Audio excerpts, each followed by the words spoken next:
नमस्कार। अपेक्षा मीना, सह आचार्य संस्कृत, राजकीय कला महाविद्यालय चिमनपुरा। प्रिय विद्यार्थियों, आज के इस ई व्याख्यान में आप सभी का हार्दिक स्वागत है। आज हम एमए फाइनल संस्कृत के प्रथम प्रश्न पत्र के अंतर्गत काव्य प्रकाश का अध्ययन करेंगे। इससे पूर्व के वीडियो में मेरे द्वारा आपको काव्य प्रकाश का प्रथम उल्लास, द्वितीय उल्लास व तृतीय उल्लास का अध्ययन करा दिया गया है। आज हम उसी क्रम को आगे बढ़ाते हुए काव्य प्रकाश के चतुर्थ उल्लास को पढ़ना प्रारंभ करेंगे। देखिए,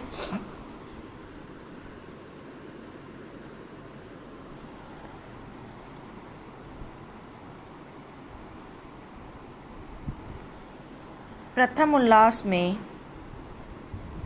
ग्रंथकार ने काव्य का लक्षण बताते हुए तद्दौसौ शब्दार्थौ सगुणौ अनलंकृति पुनः क्वापि इस प्रकार काव्य का लक्षण बताया था। इस लक्षण में शब्दार्थ हो यह विशेष्य पद है और अदोषो सगुणौ तथा अनलंकृति पुनः क्वापि ये तीन उसके विशेषण के रूप में प्रयुक्त हुए हैं। लक्षण के स्पष्टीकरण के लिए लक्षण घटक इन चारों पदों की व्याख्या इस ग्रंथ के अंतर्गत की गई है। इसलिए सबसे पहले द्वितीय उल्लास में शब्द तथा अर्थ का स्वरूप वर्णन किया गया। उसी प्रसंग में वाचक, लक्षक, व्यंजक, शब्द तथा अर्थ के वाच्य, लक्ष्य, व्यंग्य आदि भेदों का निरूपण किया गया। द्वितीय उल्लास में ही शाब्दी व्यंजना के भेदों का वर्णन किया गया व तृतीय उल्लास में हमने पढ़ा आर्थी व्यंजना का प्रतिपादन किया गया। इस प्रकार काव्य प्रकाश के तीसरे उल्लास तक लक्षण के विशेष्य भाग शब्दार्थों की व्याख्या की गई है। इसके बाद क्रमशः अदौसौ आदि विशेषणों की व्याख्या प्रारंभ करनी चाहिए, परंतु अदोषौ सगुणौ आदि विशेषणों के घटक उन दोष गुण आदि का निरूपण न करके इस चतुर्थ उल्लास में ग्रंथकार ने ध्वनि के भेदों का निरूपण किया है। देखिए, यद्यपि शब्दार्थ यो निर्णय कृते दोष गुणा अलंकाराणाम स्वरूपम अभिधानीयम तथापि धर्मणि प्रदर्शिते धर्माणाम हेयोपादीयता ज्ञायत इति प्रथमम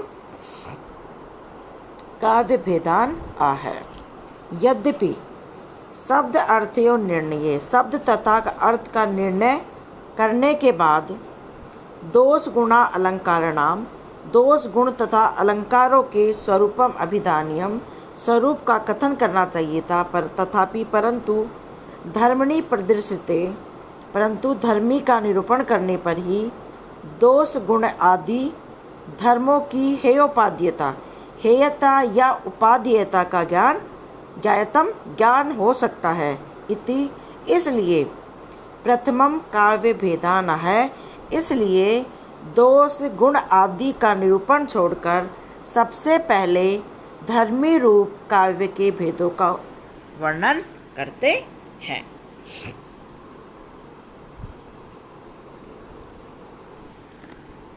देखिए,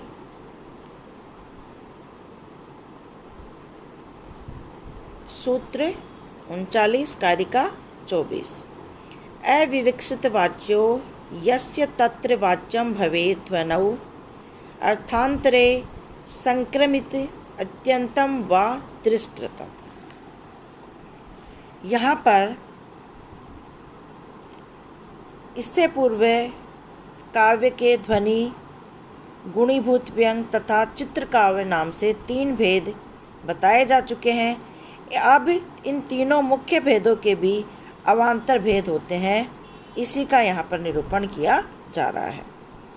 देखिए, अविवक्षित वाच्य, अविवक्षित वाच्य अर्थात लक्षणामूल यस तत्र वाच्यम भवेत, जो ध्वनि भेद है उस ध्वनि में वाच्यम भवेत ध्वनो अर्थांतरे संक्रमितम अत्यंतम व तिष्कृतम। देखिए, अविवक्षित वाच्य अर्थात लक्षणामूल जो ध्वनि भेद है उस ध्वनि में वाच्यम भवेत ध्वनो की लक्षणामूल जो ध्वनि भेद है उस ध्वनि भेद में वाच्य या तो अर्थांतरे, अर्थांतर में संक्रमित हो जाता है, या अत्यंतवम व तिरस्कृतम, या अत्यंत ही तिरस्कृत हो जाता है।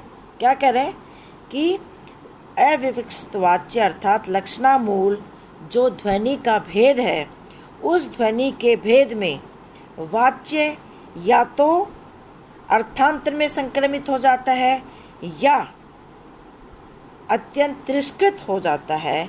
इस प्रकार अविवक्षित वाच्य ध्वनि के अर्थांतर संक्रमित एवं अर्थांतर तिरस्कृतम, ये दो भेद होते हैं। लक्षणामूल गूढ़ व्यंग्यम व्यंग्य प्राधान्ये सत्येव अविवक्षित वाच्यम यत्र स ध्वनौ इति अनुवादात् ध्वनि इति ज्ञेय है। लक्षणामूल गूढ़ व्यंग्य की प्राधान्य, लक्षणामूल गूढ़ व्यंग्य की प्रधानता होने पर ही जहाँ वाच्य अविवक्षित होता है, लक्षणामूल गूढ़ व्यंग्यम प्राधान्ये सत्यम अविवक्षितम वाच्य यत्र स ध्वनौ इति अनुवादात् ध्वनि इति ज्ञेय है। लक्षणामूल गूढ़ व्यंग्य की प्रधानता होने पर ही जहाँ वाच्य अविवक्षित होता है वह अविवक्षित वाच्य ध्वनि भेद कहलाता है।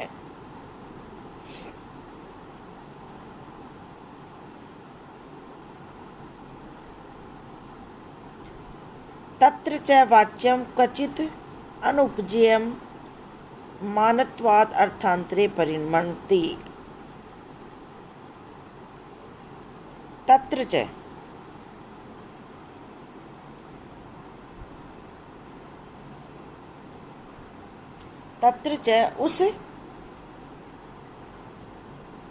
वाच्यम उस अविवक्षित वाच्य ध्वनि भेद में कहीं क्वचित, कहीं वाच्य तत्र च वाक्यम क्वचित अनुपूज्यमानं त्वाद अर्थांतरे परिणमितम। क्या कह रहे हैं कि उस अविवक्षित वाच्य ध्वनि भेद में कहीं वाच्य अनुपयुक्त होने से अपने किसी विशेष भेद रूप अर्थांतर में परिणित हो जाता है, उसे अर्थांतर संक्रमित वाच्य ध्वनि भेद कहते हैं। क्या कह रहे हैं कि कहीं कहीं उस अविवक्षित वाच्य ध्वनि भेद में कहीं पर वाच्य जो है वह अनुपयुक्त होने से अपने किसी विशेष भेद रूप अर्थांतर में परिणमित हो जाता है, उसे ही अर्थांतर संक्रमित वाच्य ध्वनि कहते हैं।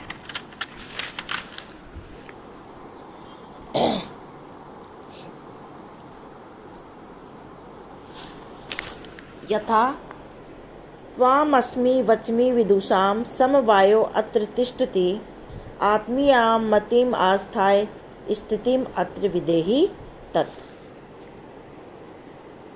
यथा कहीं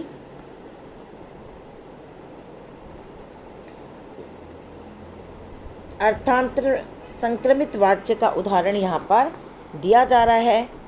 अर्थांतर संक्रमित वाच्य किसे कहा गया है?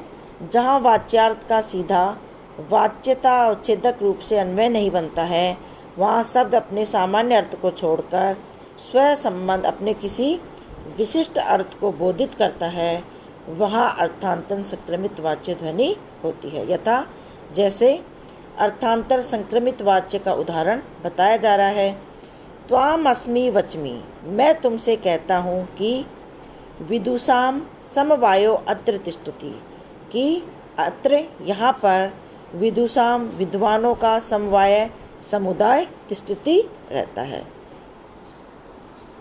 आत्मीयाम मतिमास्ता स्थिति अत्र विदेही तत्,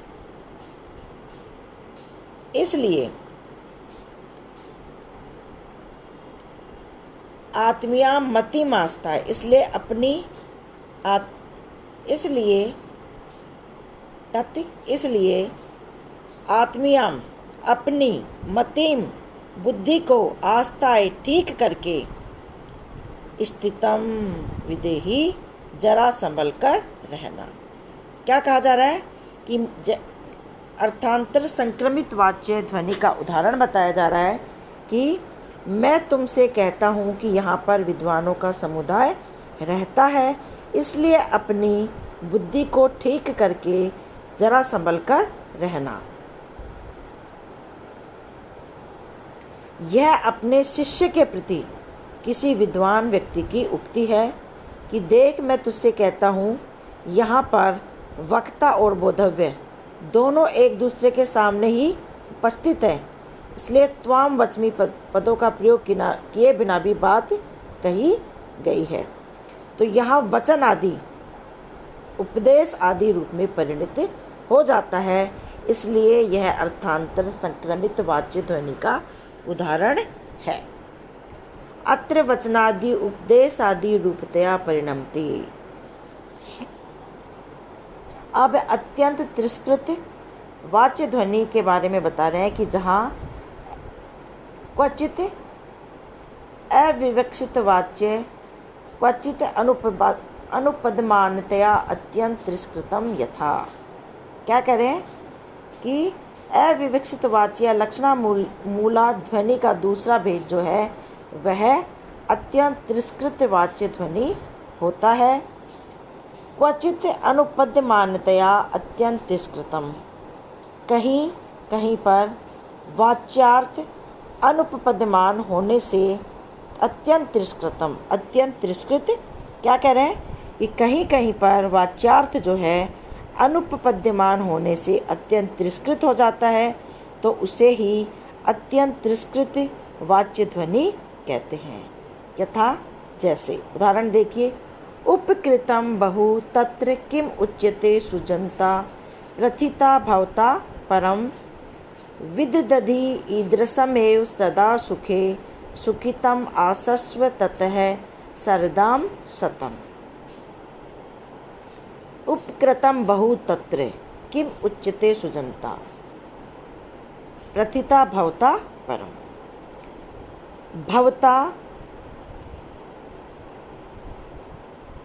भवता उपकृतम बहु, आपने बड़ा उपकार किया जाए। किम उच्यते सुजंता, इसलिए कहाँ तक आपकी प्रशंसा किए जाए। क्या कह रहे हैं कि भवता परम उपकृतम बहु तत् किम उच्यते सुजंता, कि आपके द्वारा पहले ही बड़ा उपकार किया गया है, इसलिए कहाँ तक आपकी प्रशंसा की जाए। विदधि ईदृशमेव सदा सुखे सुखितिम आसस्व ततः सरदाम सतः। हे मित्र, सदा सदा ऐसे ही, हे मित्र, हे सखे, सदा ईदृशमेव विदधि सुखितम आसस्व ततः सरदाम सतम। हे मित्र, सदा ऐसा करते हुए ही तुम सरदाम सतम, तुम सतम सैकड़ों वर्षों तक सुखितम आसस्व सुखी होकर इस संसार में रहो।